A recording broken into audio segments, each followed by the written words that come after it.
मध्य प्रदेश के राजगढ़ से चुनाव मैदान में दिग्विजय सिंह उतरे हैं। वो 33 साल बाद राजगढ़ से कांग्रेस के टिकट पर चुनाव लड़ रहे हैं। दिग्विजय सिंह स्थानीय मुद्दों पर जोर दे रहे हैं। उनसे बातचीत की हमारे सहयोगी अनुराग द्वारी ने।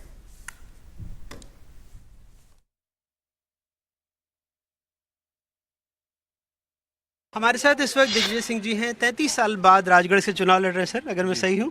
और बहुत सारे बदलाव तो आपने देखे होंगे, लेकिन बहुत सारे बदलाव जो हमने सुने थे वो हुए नहीं।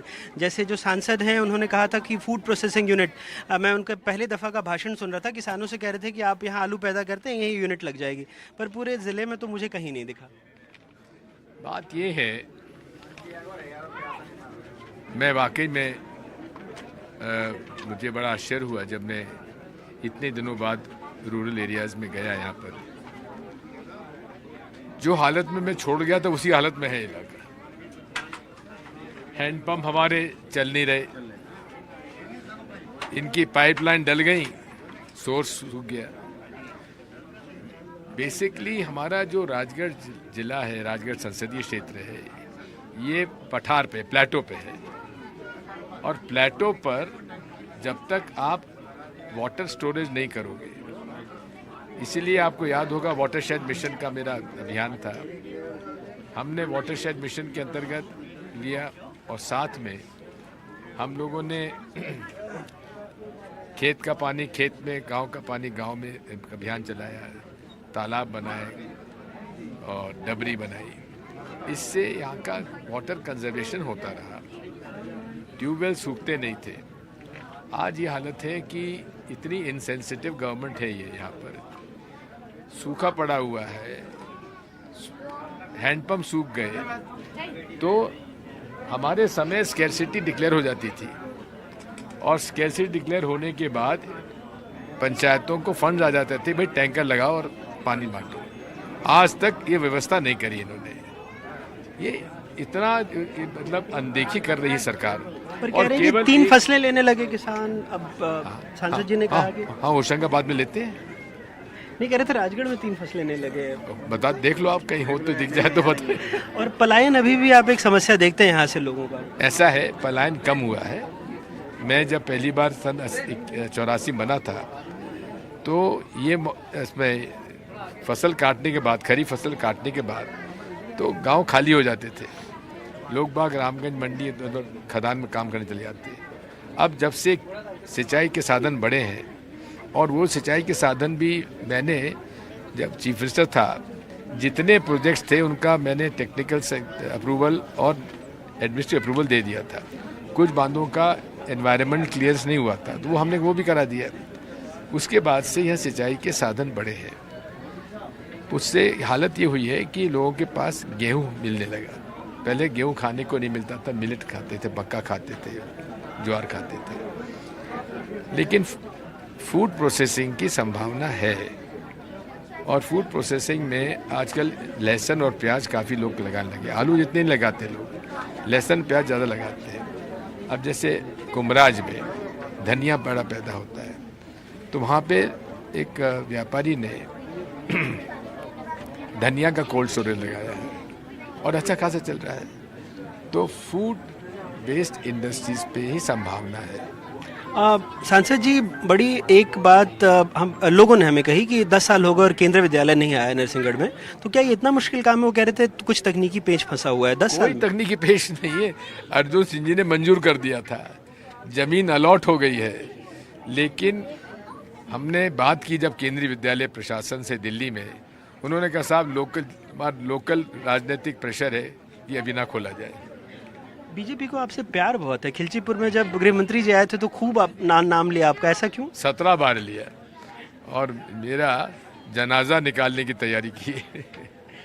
और बार बार आपको मिस्टर बंटाधार और कमलनाथ जी को करप्शन नाथ कहते हैं, इस पर आप कुछ प्रतिक्रिया देना चाहेंगे? इसके अलावा उनके पास है क्या? और जब आप सर काफ़ी दिनों बाद अपने क्षेत्र में, आपने कहा था कि नहीं आएंगे पर आए हैं, तो कोई कनेक्ट ज़्यादा गहरा दिख रहा है या कुछ डिस्कनेक्ट लग रहा है कि मुद्दों पर, क्योंकि आप काफ़ी दिनों तक बाहर रहे केंद्र? ऐसा था, मेरे समय के जो बुजुर्ग लोग थे, उनके बच्चे नाती पोते सब मुझसे मिल रहे हैं, तो उनसे चर्चा हो रही है, संबंध जुड़ रहा है।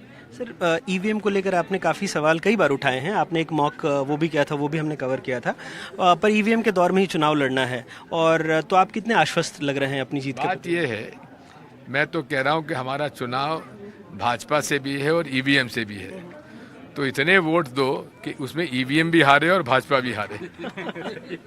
सर एक आपने बात कही थी कि 400 उम्मीदवार आ जाएं तो बैलेट पेपर की जरूरत। वो 384 का था, हाँ।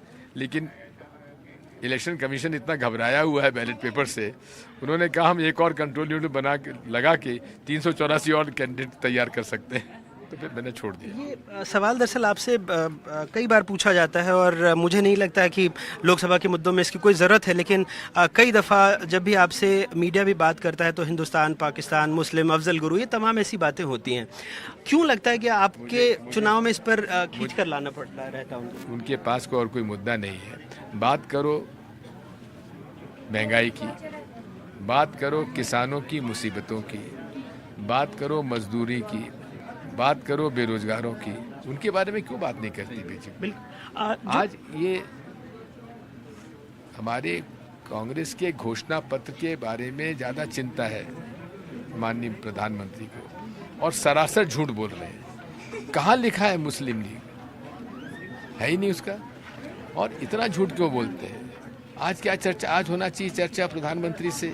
जब होता है तो भाई मैंने इतने लोगों को रोजगार दिया, मैंने महंगाई कम करी, मैंने किसानों के लिए किया, मैंने व्यापारियों के लिए किया, मैंने उद्योग के लिए, ये बात होना चाहिए। क्या बात करते हैं? मंगलसूत्र, मीट, मछली, मुस्लिम, ये मुद्दे हैं क्या?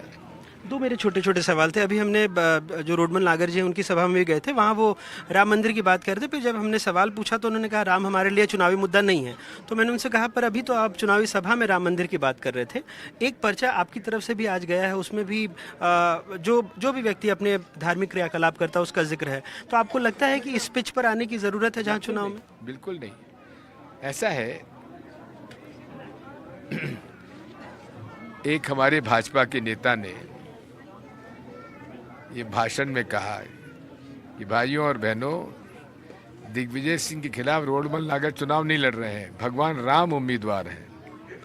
तो मैंने कहा भाई भगवान राम उम्मीदवार होते तो दिग्विजय सिंह पर्चा काहे को भरता? एक चूंकि बीजेपी से कई बड़े नेता यहाँ पर आए, गृह मंत्री भी आए आपके आसपास, क्या राहुल गांधी या प्रियंका जी आ रही हैं आपके लिए प्रचार करने के लिए? राहुल गांधी तो अभी दौरा कर चुके हैं, पहले ही रोड शो उनका वो यात्रा हुई थी। अब मैं इनको ज़्यादा परेशान नहीं कर रहा हूँ।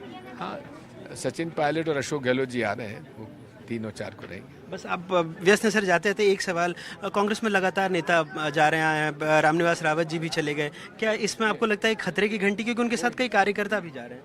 कोई कार्यकर्ता नहीं जा रहा है। कौन से कार्यकर्ता गए हैं? जैसे कल भी दावा किया कि हजारों लोग आए, बीजेपी का तो दावा है कि 3 लाख से करीब। नाम तो बता दे, सूची दे दे। तो आप ये कह रहे हैं कोई खतरे की बात नहीं है? नेता जा रहे हैं, कार्यकर्ता नहीं जा रहा है। बहुत बहुत शुक्रिया।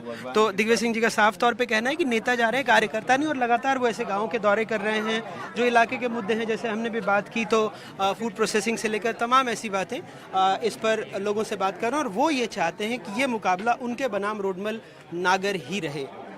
राजगढ़ से अपने कैमरा सहयोगी रिजवान खान के साथ अनुराग द्वारी, NDTV।